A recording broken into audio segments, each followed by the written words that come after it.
Chapter 14, Segment 4 starts by discussing the reticular formation makes up the forebrain.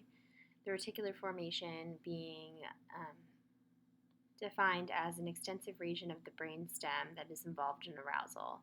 This activates the cortex and consists of a diffuse group of cells whose axons and dendrites course in many directions from the medulla to the thalamus. Next section is the pons triggers REM sleep. The subcoriolis is a brain region just ventral to the locus coeruleus, which is associated with REM sleep. These axons activate during REM sleep and trigger paralysis during REM, which inhibits motor neurons to keep them from firing. And glutamatergic neurons excite neurons in the medulla, which project axons down the spinal cord to release the inhibitory transmitters GABA and glycine to inhibit spinal motor neurons. Next section is titled, A Hypothalamic Sleep Center Was Revealed by the Study of Narcolepsy. Narcolepsy being a disorder that involves frequent, intense episodes of sleep, which can last from 5 to 30 minutes and can occur anytime during the usual waking hours and can usually occur several times a day. These patients usually enter into REM sleep within the first minutes of sleep, as opposed to regular people who it takes a while to get into REM sleep. One of the symptoms of narcolepsy is cataplexy, which is a sudden loss of muscle tone, which leads to collapse of the body without loss of consciousness, which can be triggered by sudden, intense emotional stimuli, and a lot of times antidepressants are used to treat this. The traditional treatment for narcolepsy is amphetamines during the day, but there's a new drug called modafinil to treat this. Another symptom of narcolepsy is sleep paralysis, which is a state during the transition to or from sleep in which the ability to talk or move is temporarily lost. Hypocretin or orexins are neuropeptides that are produced in the hypothalamus that are involved in switching between sleep states in narcolepsy and in control of appetite. A mutation in hypocretin and the gene that encodes receptors for this is responsible for narcolepsy in a strain of dogs.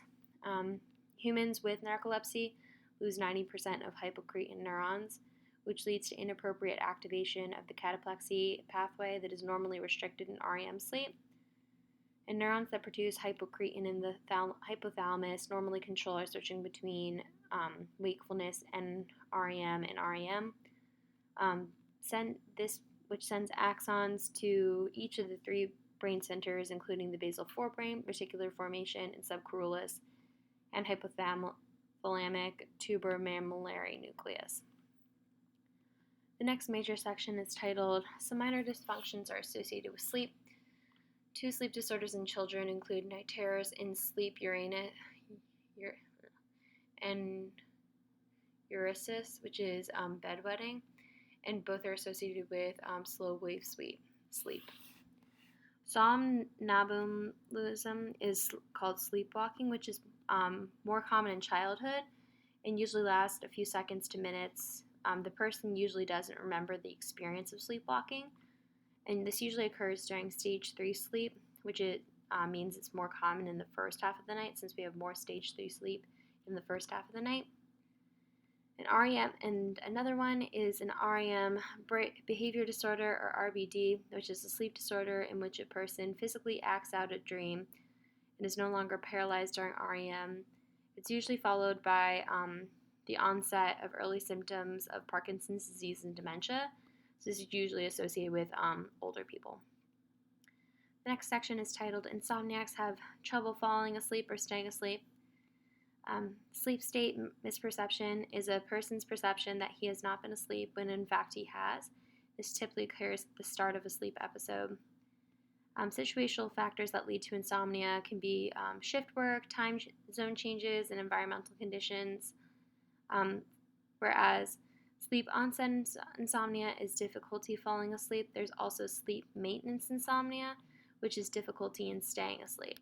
So these situational factors usually lead to sleep onset insomnia, and other neurological or psychiatric factors or drugs contribute to sleep maintenance insomnia. One of the conditions associated with sleep maintenance insomnia is sleep apnea, which is a sleep disorder in which respiration slows or stops periodically waking the person. It's usually followed by excessive daytime sleepiness that results from the frequent nocturnal awakening.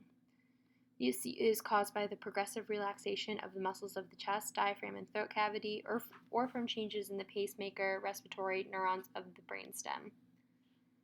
Another sleep disorder is sudden infant death syndrome, or SIDS, which is the sudden, unexpected death of an apparently healthy human infant simply stops breathing, usually during sleep. This arises usually from sleep apnea as a result of immaturity of systems that normally pace respiration, and abnormalities in the brainstem serotonin systems. The last section is titled, Although Many Drugs Affect Sleep, There is No Perfect Sleeping Pill. Many drugs are out there to help us sleep, but none of these can provide a completely normal night of sleep in terms of time spent in various sleep states. Modern sleeping pills usually bind to various centers on the GABA A receptors, making them more responsive to the neurotransmitter and inhibiting the broad regions of the brain. Unfortunately, continued use of it causes them to be less effective and produce changes in the pattern of sleep. The most effective way to help us sleep is called sleep hygiene, which is just habits such as avoiding caffeine shortly before bedtime that promote healthy sleep. And that is Chapter 14, Segment 4.